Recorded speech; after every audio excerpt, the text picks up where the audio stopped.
IVM. There's a quick survey to fill out on ivmpodcast.com/survey. It lets us know a little bit more about who's listening to us. And you know what? We're going to do a few prizes. So, we'll do a random drawing of maybe 10 people and we'll send you all some swag. Remember, that's ivmpodcast.com/survey where you can fill out the survey.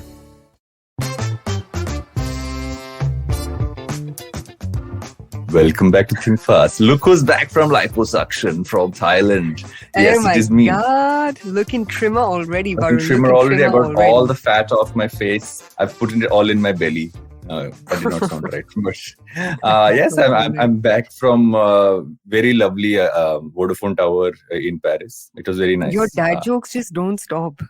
You have made this joke at least 6 times on this podcast. You posted about it thrice on Twitter. I see what you're doing. I see what you're doing. I've seen what's happening. But yeah, I'm back and refreshed, but also chaotic as pre-recording of this episode on a Saturday morning with madness happening in my house. But we are finally recording with me and my lovely fan behind me and you and your lovely fan behind you. How have you been? How has the show been without me? Have you guys missed me? Dude, the show has been amazing, by the way. I don't mean to brag, but the episode with Amit was so good. It was so much fun. And I had such a good time talking to him. Even the recording with Gauri was super awesome because she gave us the A to Z of everything that's happening in the restaurant space. But it's good to have you back, man. I can't make fun of anyone else.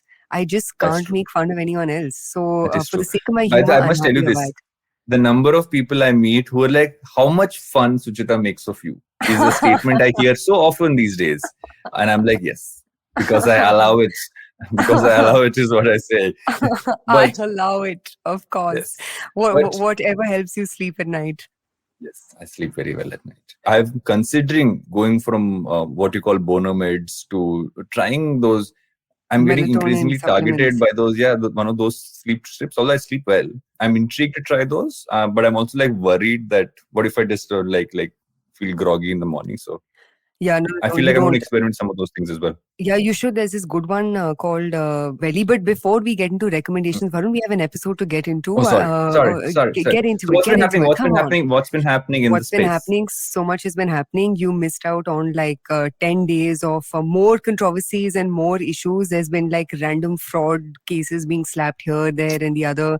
We spoke about Trell with Amit. There was another case of infra market where there was some, again, back channeling of money, this, that, and the other happening there.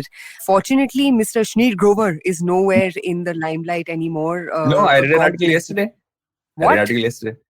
Oh, well, at least it's not making it to the mainstream anymore. There is a very weird trend of people talking about cars owned by Ashnir Grover, holidays made by Ashnir Grover.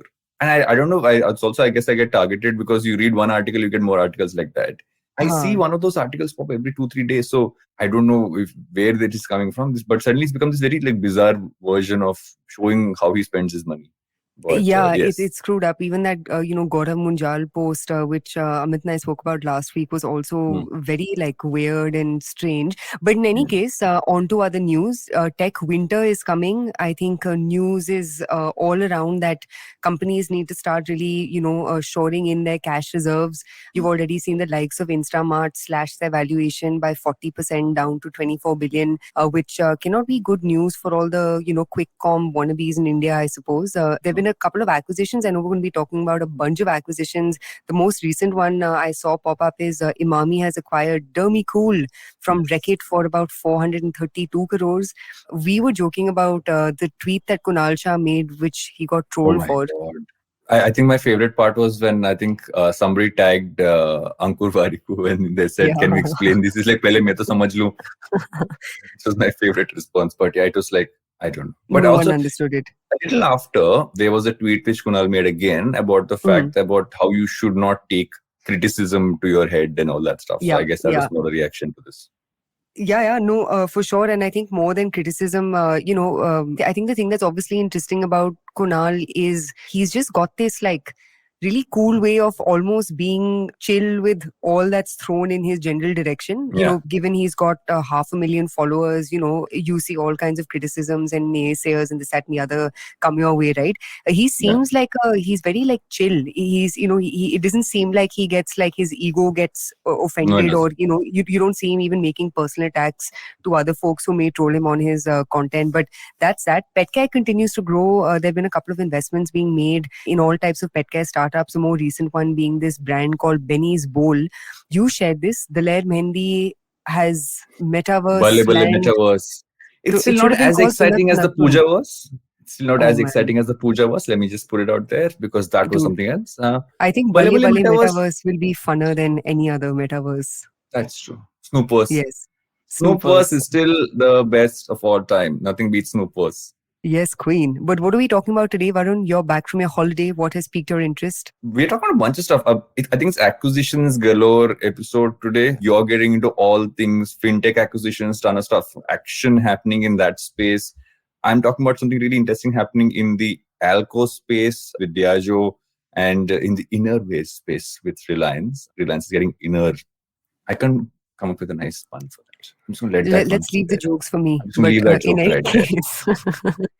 And you're then getting into fantasy sports and the and gambling, and how that whole space is kind of evolving.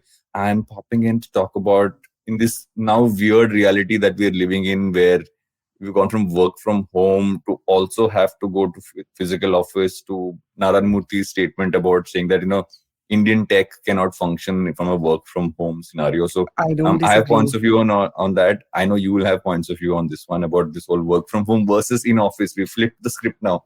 We've come back to this weird reality of things. You can talk about Meesho, what's happening with them and the pivot they're kind of taking. And we're going to close off with me predicting, it might be unlikely, but me predicting that this whole 10-minute thing that Zomato is doing is an April Fool's joke. Really stupid if it is, but I have a feeling that's what it is. So that's what we're talking about on this episode of Think Fast. But before we do that, what do we do before we do that? We take a break. We take a break and we'll be right back with Think Fast. You're the people pleaser, right? Oh, yes. Or then desperately seeking the one? Or wait, you're the one who doesn't think they're ever good enough. Oh. So much drama. And for what? Is it doing you any good? Listen to me. I'm Chetna, your favorite positive action coach. Yes, I'm the one who has been dropping all those truth bombs on every episode. Oh no. And it's time you learn to say no to drama. That's also what my podcast is called. And a new episode is out every Monday and Wednesday on the IBM Podcast app, website, as well as all major podcasting platforms.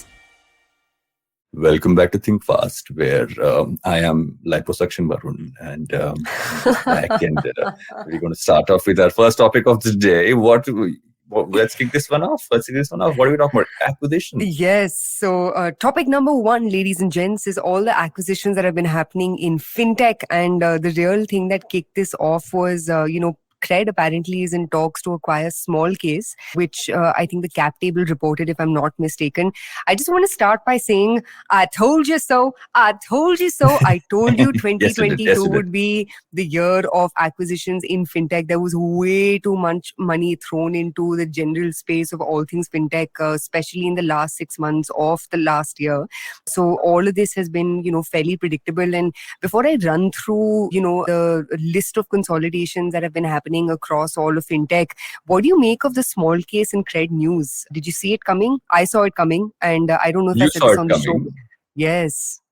I actually had assumed that they would go after a company which has a banking license a lot more. Which they did. Which they did, but they still haven't moved on that in that sense. There's no announcement. Although there have been some small things happening, some features popping up, which is going in that direction where they've had Cred Mint and I forget the other one, which was... So basically, you can also get credit, but you can also give credit to people. Yeah. They've already built that into the app as well. What I feel is interesting about this is it kind of makes sense. Smallcase is a disruptor in the way people buy stocks, and Cred's really disrupted how we look at credit and credit cards and all that stuff. So I think it makes total sense. I can see the brands working very well in sync in that sense. It also kind of fits where Kunal really seems to be taking Cred from the early days of what is Cred to now. Like everyone's like, what is Cred not going to be, right? From an e-com platform to everything else. So Yeah. I think it makes total sense. But again, depends on how he kind of brings it together. My point, as always, on acquisitions is got to make them all work together. They can't work in silos. Correct. And integrating them is going to be the key. Yeah. Do you think Small Case will sort of merge into the Cred app? Like, how do you see that happening? Because Cred's got a bigger brand. I mean, like I love Small Case. I have so much respect, regard, and love for Vasant. But I wonder what the integration over there will be. It makes sense to initially just try and do both, like integrate within the Cred app as well as do this. Over time, kind of see where the numbers stack up and then kind of move it. I think they can actually go ahead and do that rather than a full switch, because Cred also has a very loyal audience of people who kind of gone in, especially because Cred's really push themselves a lot through influencers and through YouTube, etc. So they've gotten like people who kind of come in for specific needs and kind of latched on it over a long period of time. So they might not react favorably to suddenly being switched to an entirely new platform. But I feel this gradual merging of things is, would be a smarter way to go, especially because it's finance. Yep.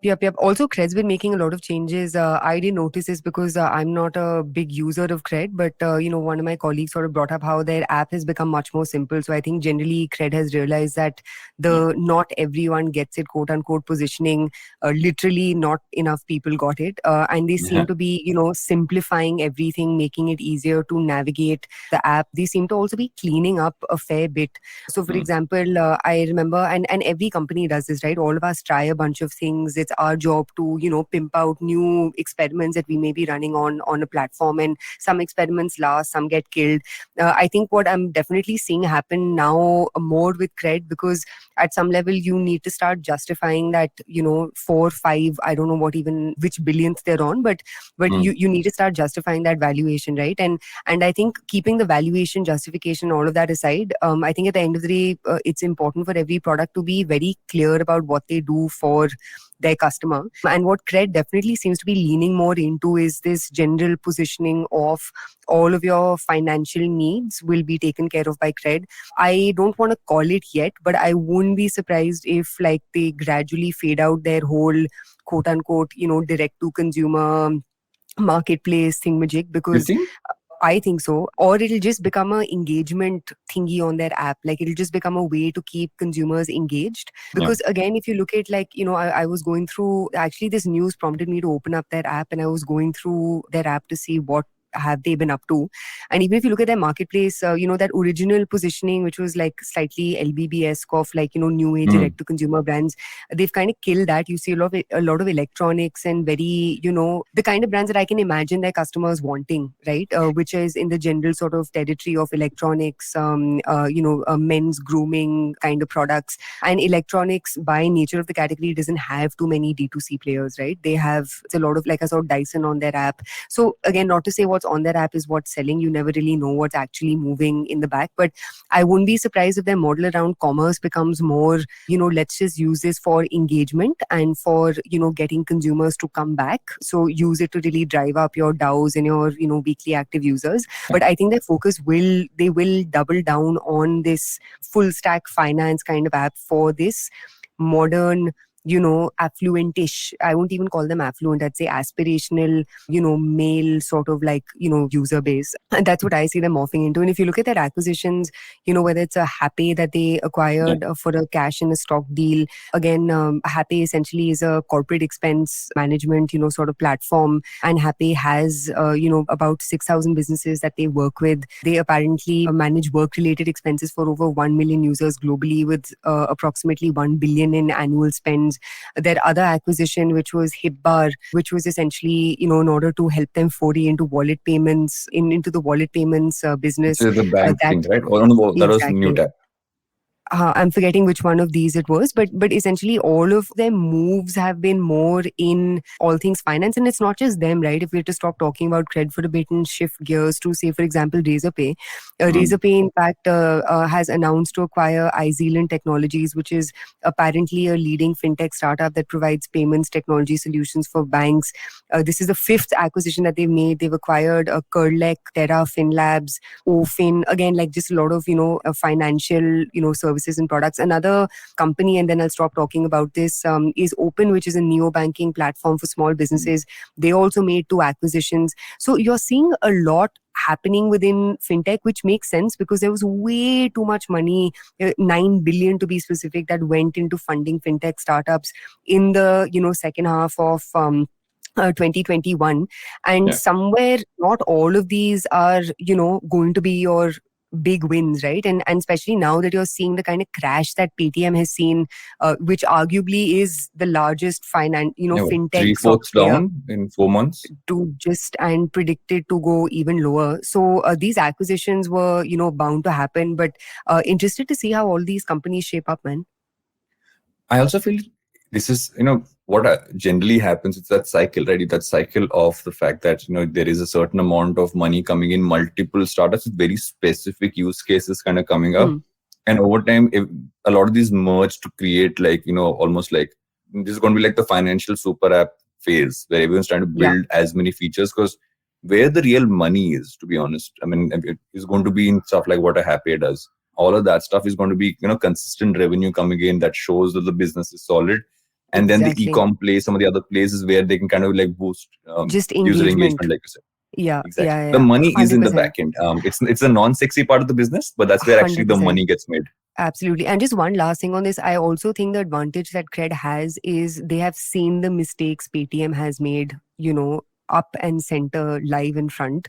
The biggest mistake Paytm made was e-commerce. They should not have gone into Paytm Mall. They should not have wanted to put up a fight against Flipkart. And I think they have the advantage of learning from a lot of those mistakes. But enough about fintech. Let's talk about my favorite topic, alcohol. Oh, and innerwear. And I don't know whose favorite topic, Chaddi Banyan. So a few interesting acquisitions happening in this space. Reliance is always on shopping spree, but they're just getting into this whole unorganized feminine innerwear market. They bought Zivame and Amante in 2021. They bought Clovia, another lingerie brand. They also sell Marks and Spencer's innerwear through a JV. So pretty much if you look at the brands which they own, which is pretty much like, it's a large part of the market they're kind of taken over. Then I guess at some point they will flip to the other side and then get into, Dollar, Chaddi Banyan, and everybody else might be in for something. And I feel it's an interesting area because often there are these markets which you always ignore. But if you look at this, it is something which is very undertapped, right? There are a lot of startups coming up in this space. There's Triple XY. There are a few others who are, the XYXX or Triple XY? XYXX, like the XYXX. male-female chromosome. Triple XY would have been a lot more fun though. Triple XY would have been a little more fun though as a name. Oh my God. No? Okay. No. Dad jokes continue today. So they've done this deal, but what do you think about this segment? I mean, have you kind of looked at this and said, okay, this is like, has this been tapped into enough? It's a massive, massive, massive opportunity. It's also an opportunity that has unfortunately been in that there's either like, very niche brands or there's like, unbranded brands, right? And intimates is that kind of category where it's a no-brainer. You know what I mean? It's unlike, say, for example, t-shirts and jeans and stuff like that, which are more desire-based purchases. Intimates is your like you have to buy it at a certain cadence over the course of a year, right? Yeah. So, I mean, even I was a little perplexed by why so many brands, but it makes sense because the general place, especially within women's intimate wear, has hardly had any brands. Jockey is an example of a company that's done phenomenally well in India. I think we spoke about Jockey in one of the past episodes where they've been growing phenomenally well. Again, Jockey obviously taps into both, men and women as far as innerwear is concerned, and they've also taken a bit of an athleisure-ish, route over the past year or two. But I think from a category perspective, massive category. Even Nykaa launched their intimates, private label called Naked by Nykaa. So this is just going to become one of the, it's one of the staples if you want to play in fashion plus on the internet and even offline. Do you also see this as a larger trend, especially if you look at some of the other ones, right? They obviously did the deal with Dunzo. They've taken a 54% stake in a robotic startup in the space. There's also Just Dial, where they've taken a controlling stake. Milk Basket or something else they got on NetMeds as well. They acquired majority stake in Ritu Kumar, if I'm not mistaken. Masaba also, I think either they did Masaba was Aditya Birla Group. Acha, my bad. But Ritu Kumar was them. Yeah. like Reliance taking retail and saying, okay, these are great individual brands. So someone's doing again. This seems to be the whole like consolidation phase. Like we started off talking about winter coming, but whenever winter starts coming, consolidation really becomes the thing, right? So if you look at all of these coming together, just like under one umbrella, so then you make it a lot more robust. You kind of push things ahead. On the other end of being robust, unless you have another point to make on this, Reliance's shopping spree. I'll move to your favorite topic, which is Diageo bought a stake in NaoSpirits mix, Hapsa and greater than the craft gins. The gin space is seeing its first big action happening.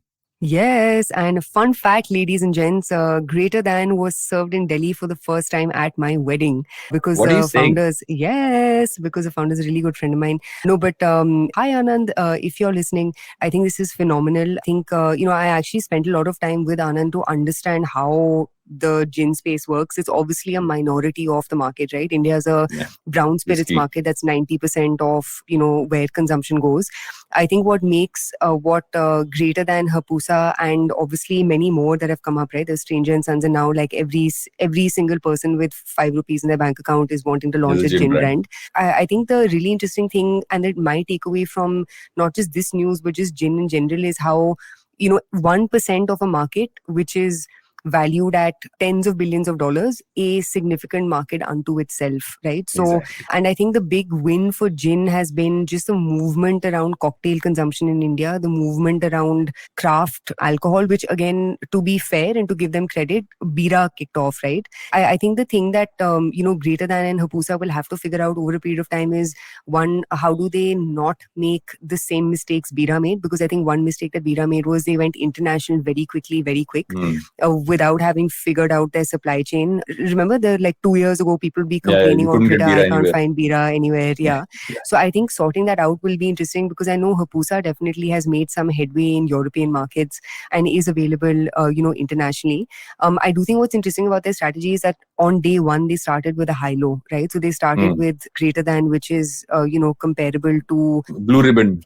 Like just in that general, like, because it's anywhere in between 700 to about $1,000 bucks. Greater Than actually was one of the better priced ones, and I remember it was only available in Goa. So you'd go there, you'd buy it in like 1 second, you're getting the same price, little over what a Blue Ribbon would cost, which is generally like not the best gin. And better quality, cooler, and they've obviously got their like less hangover. Bombay Sapphire type, less hangover. And they've obviously got their Bombay Sapphire, competitor in the form of Hapusa. But I'm super, super happy for them, and I think this is great for the industry.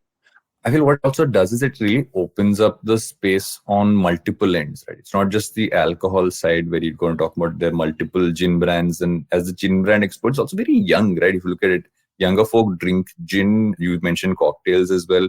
But what's also going to open up is going to open up the non-alcohol part of this, which is going to be your tonics and everything else that goes with this. So you're suddenly going to see this growth in that part of it. And I feel the more that happens, it will open up more categories, like, let's say a tequila, for instance, which is blowing up in the States right now. With my favorite Dwayne Johnson. And Kendall Jenner. The Dwayne Johnson one is another category of growth. Like that's insane. Insane growth. Can't contest.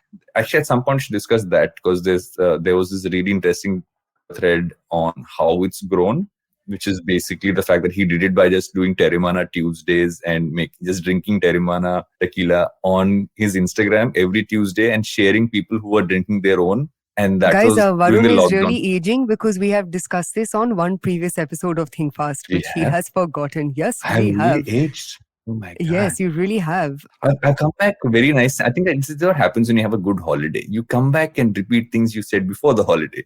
And this is what happens when you have no holiday. You keep a track record of how each of your Saturdays has been spent and what you spoke about. I just like talk about Dwayne Johnson all the time. But moving on from my news to your news, quickly shifting to someone who remembers things away from someone who forgets things. Fantasy, sports and gambling and the personal impact here. So I'll just start by a little bit of context setting, right? Obviously, the fantasy sports market in India has been on a tear. You've had the likes of Dream 11, MPL, My Circle 11, and the likes, sort of come up.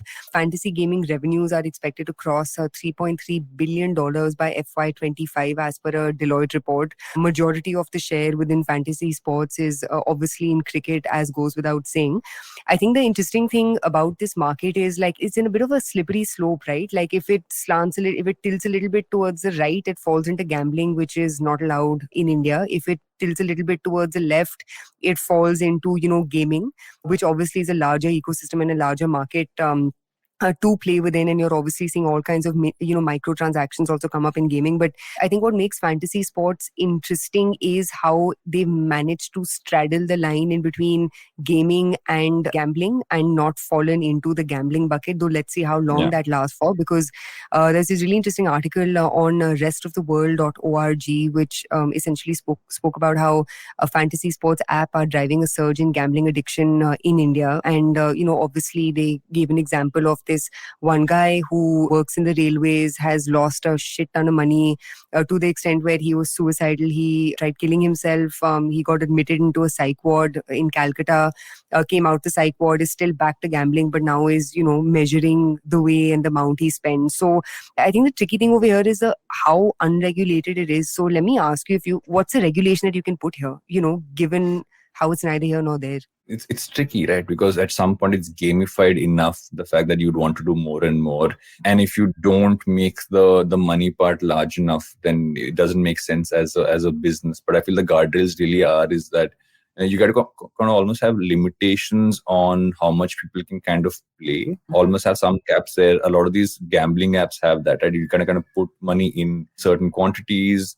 But at the end of the day, it's a very tricky one to kind of regulate, because at the end of the day, you either have it or you don't. The middle ground is this very weird space where you're just making up rules as you go along. I don't think there is a definitive way to regulate this, to have your cake and eat it too, rather, if that's the best term to use, because you're gambling and gambling across the world, across the different things that happen, has this exact problem, which is the story which you just spoke about. And also, like, there's so much lobbying that's also happening behind the scenes, because there's way too much money to be made over here, right? So for example, Dream 11, its net revenues are expected to climb by more than 50% in the financial year ending the 31st of March 2022. Their top line is expected to hit 650 million, and it's already reached revenues of 500 million by December of the last year. And they're operating at an EBITDA of 20 to 25%. So basically the problem over here also is there is just so much money at stake. And unlike a lot of other gaming platforms, this, if it were to be qualified as gaming, is seeing, crazy amounts of revenue and a fairly decently healthy EBITDA, come out at the other end of it. In fact, Dream 11, I think, has raised northward of $1 billion. Its valuation is close to about 8 billion, and it now ranks as a unicorn with the 5th highest valuation in the country, as per a cap table article. I think the challenge with this, like you said, is obviously one part of it is the financial and mental health impact that it can have, which any amount of gambling has. One could argue even Instagram and Facebook can be privy to the same amount of scrutiny as these guys are. They're exactly like cigarettes, is what the larger study is. Yeah. But of course, I think what makes fantasy sports so tempting is it's just so much cash money coming out on the other side. I feel one piece that really affects people, and I think there's a balance here, is that people kind of get into it because they also see the advertising around it. They see everyone from Saurav Ganguly advertising for My 11 Circle to, all of that. I feel at some point, advertising regulation might happen in this space. That's what happened in gambling, right? You can't promote gambling in certain or extent. Drinking for that matter. Yeah. Exactly. So I think that might happen. It might affect it to a certain extent, but the problem is the space has scaled so much now that pulling back now, I don't think it will pull back the growth on that front, but it might be an easy step which the government might take, but it might be a little late.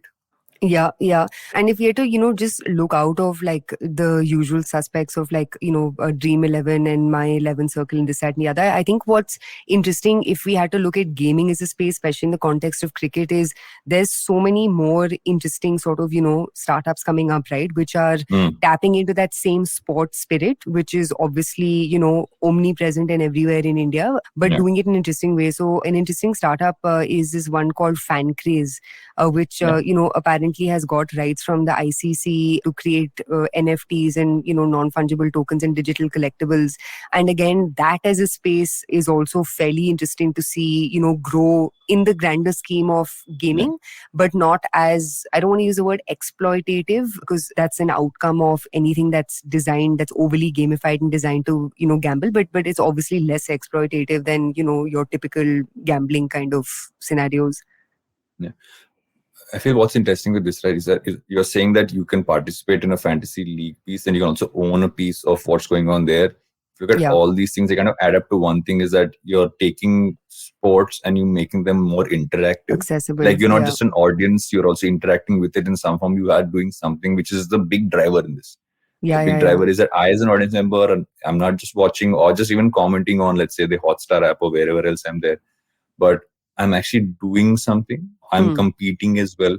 And that's the core. I mean, if you look at the essence of why fantasy gaming is so big, is just that, like, I'm in a competitive sports thing, which is where the audience really latch onto, and that then flows into gambling. The NFT one is, again, like, you're owning it. It's got badge value. Remember, Nameet had spoken about this. So, ladies and gents, if you want to learn a little bit more about NFTs, check out, search for this episode that we had on Think Fast with Nameet Potnis, who actually spoke about this, right? That 50 rupees gives you a sense of ownership in a athlete or a team that, you've been dying to own or be a part of. What we want to be a part of now is a break. Time to take a break. Time to take a break, and we'll be right back, and we'll talk about work from home and working in the office. Lots to discuss there. We'll be right back with Think Fast. Do you wonder why China does the things that it does? Or want to know how we could improve online privacy? Or perhaps you're thinking about how we can kickstart India's economy. If you'd like to search for the answers to such questions, check out All Things Policy, a daily public policy podcast that covers everything from employment figures to aircraft carriers. Tune in from Monday to Friday for new episodes and fresh takes. Welcome back to Think Fast. Are you working from home? Are you suddenly working in an office? Are you living in a parallel life where you are like, where am I right now? Am I in a cab? What is traffic? What is going on? All those things are what we want to talk about now in this segment of Think Fast. You sound like a South Indian porn star. Like, I don't even know. Not a bad look. Not a bad look. Not a bad look. Next career. Next career. In my everything middle out age. of syllabus. Yes. Oh, thanks. Guys, by the way, if you're in, I'm going to be doing a couple of city rounds. All this episode will come right after that. I said the wrong terms. Varun has been triggered to plug his book in. If you haven't bought my book yet, book's called Everything's Out of Syllabus. You should buy it. It's on Amazon. Please DM me and I will send you a link. But we were talking about working from home. Yes, that's true. Working from home. Okay. I don't know if you saw this article. Narayan Murthy said that work from home is not suitable for India and he wants employees back in office. This is a global conversation, right? As COVID surges go down, everyone says come back to office. People have restructured a lot of their lives to functioning from home, and now they're having to bring physical back into it. Commuting is again a thing. Has been for a large segment of the world, let's be honest. Many of us have had the ability to function from home. A lot of the world hasn't. But this conversation comes back again.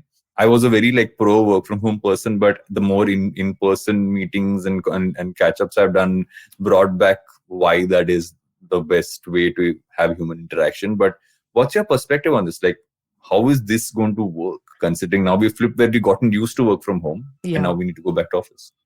I think, Narayan Murthy said what is on everyone's mind. And it's not just him, right? 2 years ago or last year, was it? Reed Hastings, sorry, who's the CEO of Netflix, said literally the same thing, which is the second this lockdown is over, I'm getting everyone back to office. I think the thing to be cognizant of, which I think, all the sort of like pedal pushers of a work from home didn't realize, is everyone doesn't live in big sprawling houses, with like no home responsibility. All of those things end up becoming distractions, whether you like it or not, when you're sort of like stuck in the construct of only your house.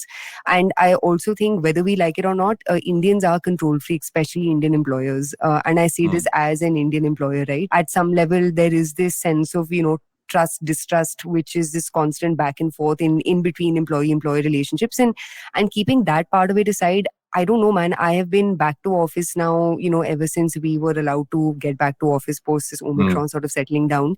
And I love it, as do my colleagues. There's just nothing, it is unparalleled to be sitting next to your team, having conversation. Just that serendipity sort of comes back. And I think it's especially needed now, because I've just seen a lot of people burn out. And it's not because the work is burning you out. It's just the confinement of that room in which you sleep, eat, and work. Just that ends up, I don't want to use the word destroying you, but it's exhausting. You guys, are you still back to office, or are you hybrid? No, we're still working from home, but we've had a lot more meetings that people are caught up. A lot of that is happening. We still haven't moved back into offices. We're going to continue this hybrid mode for a while, but I feel what's also happened on the other side, and I feel this is how we're looking at it, is saying that a lot of meetings which could have happened online, where you say fly to another city for, or you're just going to know that it's going to take 2 hours to kind of go to another spot because traffic's really bad. I feel now we should use work from home as almost an opportunity to say that where does it make sense for you? Like, you might just be in office but not go to the other person's office for a meeting and just do it online, right? Yeah. I feel some of those will have thankfully become the norm, which is a big takeaway from this. But I agree. It's important to have people in the same office to a large extent, especially when you know that that's going to make them work better and make them feel better. That sense of community and culture, as much as you try to translate culture into online, it will never fully take away where culture is really built, which is when you're in person. Yeah. But and also that is also interestingly, I had the marketing lead at Pepperfry on Advertising Is Dead. I recorded with him. The episode's not out yet. It's going to be out, I think, the week after this episode drops. And he spoke about, he'd actually said something about reverse migration, where he said, people went back to their hometowns. There was a lot of like office furniture that was kind of brought into tier 2, tier 3 cities because people kind of went back to their hometowns. Yeah. But now all of them are coming back again, and they're seeing that trend, which means that you're showing that people are coming back to office. The cities are going to be filled with office going folk again. So the trends show that we are moving into this scenario where a large part of us will go back into offices. Yeah. But we finally have the ability to say, no, this in-person meeting can be a Zoom call. I feel that's the big change that will happen. But I don't know, man. I think companies that were flexible will continue being flexible. You know what I mean? Like, I think a lot of younger new age startups with smaller team sizes, I just think somewhere it's in your DNA, right? Like, you're either generally a flexible organization or you're not. And I think if you generally are a flexible organization, whether you have, 5 days of work from office, you will be understanding of scenarios like this where genuinely it makes no sense. What I 100% agree with you is, I think now that cognizance is happening on both sides, right? The cognizance of, does this require an in-person catch-up, or is this something that can happen remotely, especially in between client and company interactions, right? For those of you who, are in sales or are in marketing, where there may be someone outside of your company who you may need to, interact with. I think 100% with you on that, where at least those conversations have become rational and those conversations have become much more like thorough and thought through. Yeah. Speaking of thorough and thought through, do you want to talk about what's happening with Meesho? Yes, Queen. So, last story for today, ladies and gents, is actually not inspired, but came from this article on intracker.com titled Meesho Resellers Lose Business and Friends as the Companies Go Direct. A little bit of a jargonistic title, but keeping the jargon aside, obviously one big thing one big change that Meesho made last year, which honestly came as a surprise to me as well, given that I've generally been tracking all that's happening in, social commerce and commerce at large, was so Meesho started out as a reseller platform. So essentially, ladies and gents, Varun and I sitting in our homes, we can, send links to our friends of products that are on Meesho, and we basically get a commission from any purchase that's made. So think of it as like your Amway Tupperware model. Last year, Meesho took a call to say, not to hell with resellers, but kind of, let's put resellers on the back burner because we may have figured out our formula here. And they doubled down on their consumer facing app, right? So now as a consumer, I can buy stuff directly from Meesho. I don't have to route my purchase via one of the resellers on their platforms. Now, obviously, one big outrage that's come as a consequence of this is, as a consumer, and that's what this article talks about, is as a consumer, I am getting things cheaper on Meesho than I was getting through my reseller friend, because my reseller friend was putting their commission on top of the price, but now I'm, getting the same shit at 30% cheaper cost from Meesho. And a lot of what this has led to, and a few examples that came out in the story, was how resellers have lost a lot of the business and a lot of the goodwill that they were able to build up, through their multiple years of engaging with Meesho. I don't know if you've seen the Meesho app, their consumer facing one, or their website, but it's literally like Wish. It's like a bunch of very cheap, products. I saw like a Rolex knockoff for 530 rupees, which is perhaps the only Rolex I will ever be able to afford. But you see a lot of that on, like, it's a lot of like, Sunday Bazaar type purchases, like impulse purchases. So what do you think about Meesho's strategy, not pivot, but expansion, or however else you may want to phrase it? At some point when you're scaling up, what's happening and is that everybody eventually becomes the same thing. Was there a tweet about it or an article? I'm trying to remember. More of the same. Everybody eventually becomes the same. Look at an Amazon, look at a Flipkart, look at a Snapdeal, now look at a Meesho. Eventually, and I feel that's the whole thing about e-com, is that eventually, as you start scaling up, especially this kind of e-com, you are going to kind of do what everybody else is doing to kind of scale up. And I feel the problem they have is also largely what you just pointed out, right? It's the reseller side. How do you control what's there? Like, I mean, a knockoff Rolex on your platform is not a good look. But if you look at that way, even on Amazon, when you kind of go, you search for, like, I was searching for a old school Casio watch because I that's the kind which I like. And I found like some 5 which look exactly like Casio watch, but has some random, like the Casio is spelled with 2 O's or something like that. So they all have the same problem, but I feel at some point for Meesho to scale and to show that, the initial thing got them all their funding, I guess, and kind of scaled them up. But now, as they look to stabilize, they will have to clean shop on some of these fronts. Not great for the resellers, but I feel eventually it just makes sense maybe for the business. I think making sense for the business 100%, because they were doing all sorts of things, right? Like they were operating on zero commissions. There are a few sellers, who I'd interacted with who also who sell on Meesho. And, they spoke about like the crazy high amount of returns that they were seeing, right? So returns on Meesho was another big problem, where it was anywhere in between that, 40 to 50% sort of range, depending from category to category. Meesho seems to be trying a lot. And again, just to sort of caveat that by saying what I said in the first topic that we discussed, it's totally normal for startups to try new things, right? It's totally normal for startups to change their strategy, rethink things. God knows we've done it a bunch of times at our end. But I think obviously what's a little, I don't want to say disconcerting about Meesho's change has been, to the point that you made, which is what is their differentiator anymore? Because they're like a even more sasta tikau version of a Snapdeal, right? And the other sort of problem is, how are you making money if your average ticket size of an item is in that, 250 to 300 rupee range, right? Because at those levels, you actually get very close to Zomato's ASP and Swiggy's ASP, which is average selling price. And Zomato and Swiggy can justify that ASP because it's like a 8 times a month transaction, right? Versus, for example, buying some cutesy, fashion / what / random kitchen shit for your house, which, you're not going to be buying 8 times a month. So I think the larger question which will beg Meesho after a point in time is, dude, how are you going to make e-com last at such low average selling price?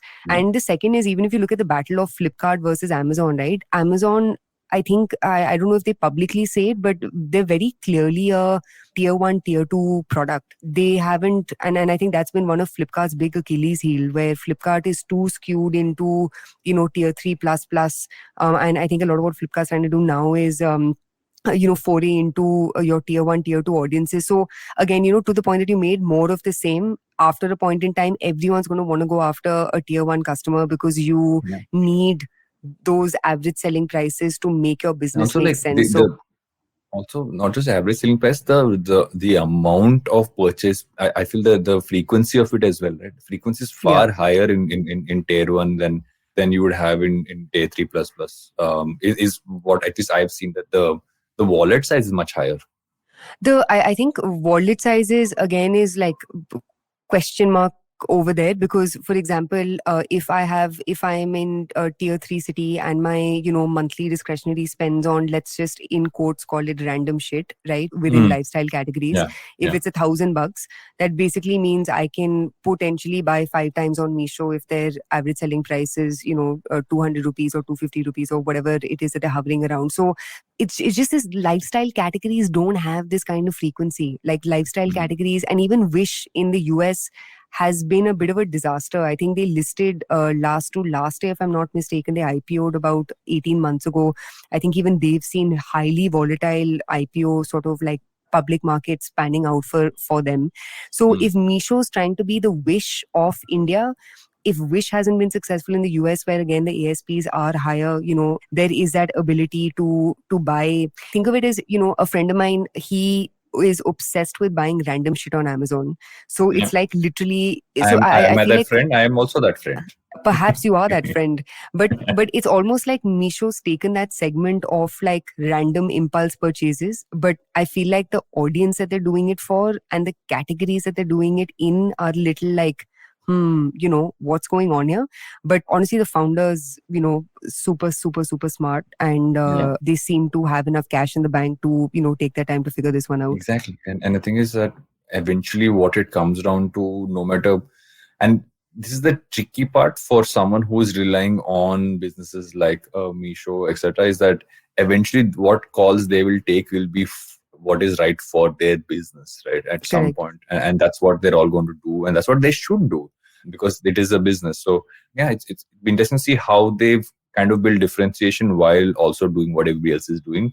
But on that note, I have a prediction, but should I tell that prediction after a break? Maybe prediction after a break is a good idea. Let's do it.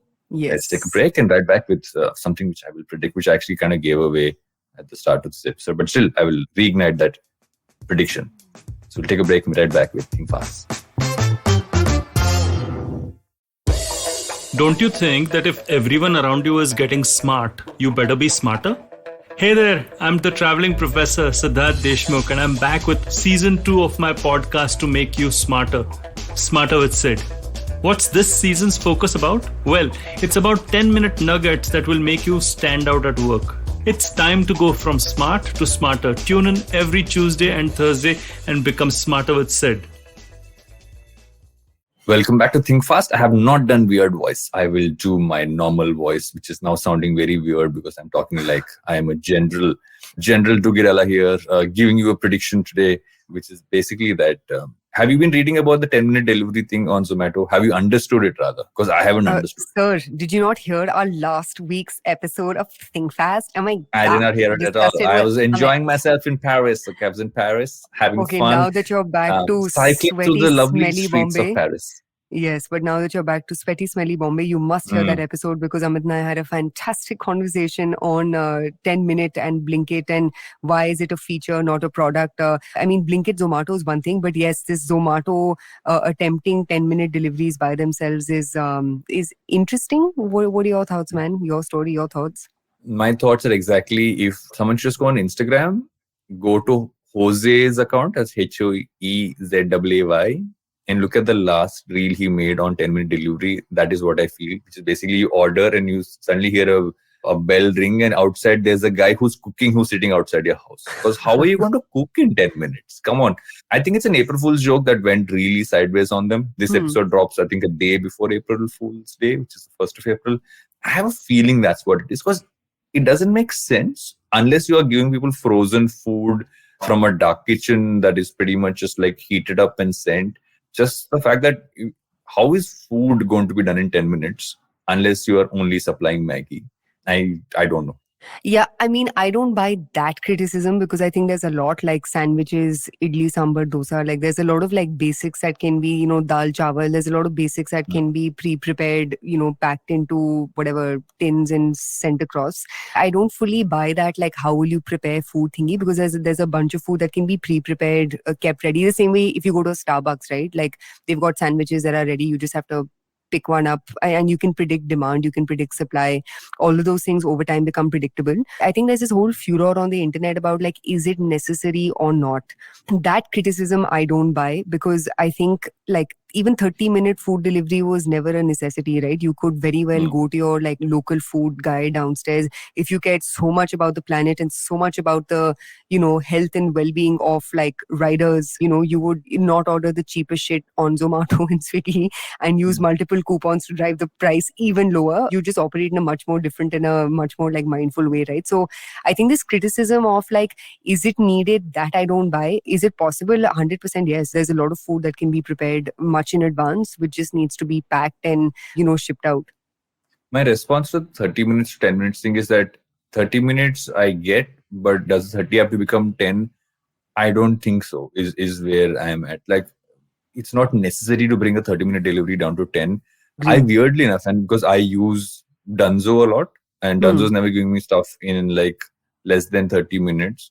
I have tried to use Blinkit, I've tried to use all the other apps. I still go back to Dunzo because I know for a fact that I get what I need. I'm okay to wait for that half an hour because unless it's medicine or it's an ambulance, I feel everything else can wait for half an hour. That's what I've always kind of felt. And do you need to make the rider rush? That's the whole different conversation about one part of this entire delivery piece, right? Is the fact that there's an entire category of human beings who are having to move faster to get you what you want. And most of us have that, a lot of us rather have that privilege to be able to do that. But this just feels random. Like it's like, oh, everyone's doing 10 minutes, I'll also do 10 minutes. But does it make sense as a business? Let's get down to that as well. Yeah, I was literally just going to say that, which is like it seems like a very like random thing to do to get more market share. You know what I mean? Like I think, but is it even more market share? Because what you're going to buy, if it's going to be stuff like basic sandwiches, etc., the cost is of that item. Like we just spoke about that, right? The selling price of that will be very low anyway. What are you making out of it? One is what you're making out of it, and the second is, are you using this as a way to acquire more customers, or are you giving the same customers more quote unquote delight, and therefore building more use cases for that customer to come back to you? So I think logically speaking, this can April Fools could be one, or like second, and I think it would be a terrible April Fool's joke, because in any case they're in like a lot of hot water because of their Blinkit merger and there being conflict of interest and this, that and the other. Also, this is a wrong time to be fooling people, because if your stock price is where it's at right now, I would not use the tone of jest or humor to get goodwill with the market. I'd stick to ways to make more money. I think that this only makes sense for two reasons. One, either you're making that, lunch, dinner customer also get breakfast from you, and you're using that 10 minutes as a shtick to get more transactions from Varun, right? That to me is the only logical reason. I think it'll help with getting more transactions. I don't think it'll help with getting more users. And I think that's where, for me, it's like a little bit of like in between your Blinkit grocery play and your 10-minute let me add breakfast as a use case play, or like snacks as a use case play. I think that's where it's like venturing into, but I don't know, man. Zomato has more problems than delivering. Your breakfast point might actually be interesting, because if you go to the blog where Deepinder Goyal posted this, the cover photo on top is poha and chai. So breakfast, I guess, might be a use case. It literally looks like one of those things you reheat and send someone. So Yep. Doesn't make sense to me. Doesn't make business sense. Doesn't make any form of logical sense. But it's there now. But we will know. They will know if my prediction of it being an April Fool's. What do you think is an April Fool's joke this year? What is a good one? What is Are a you trying good something one? this year? No, actually, I'm not. I think my wit has gone for a toss. I think my jokes are reserved for you.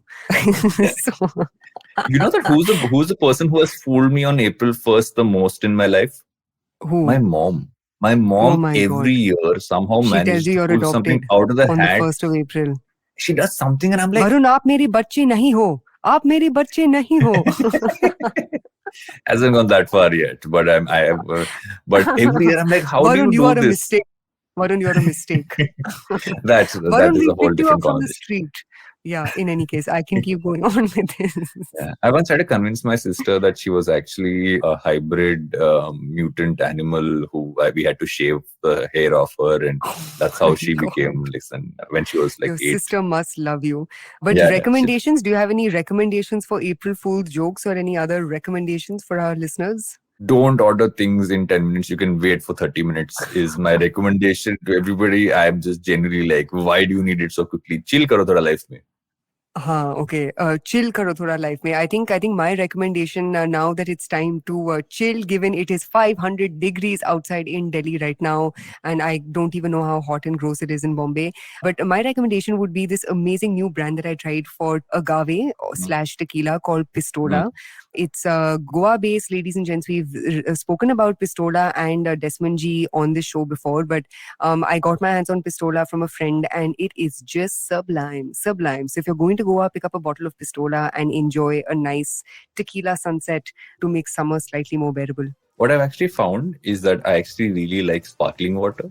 And I found this brand which is called Polka Pop, which I'd seen. So bougie, oh my God. And I drink, so I occasionally drink Polka Pop. By the way, nice was recommended on LVV a year ago, was sold on LVV a year ago. I had it a year and a half ago. Perks of working at LVV. Fine. Yeah, so drink Polka Pop and Pistola. Yes, we become like we are now an alcohol podcast. Yes, basically. But that covers us for this week. We're done? Woohoo! Yes. I'll hopefully come in with less chaos before we start the next episode.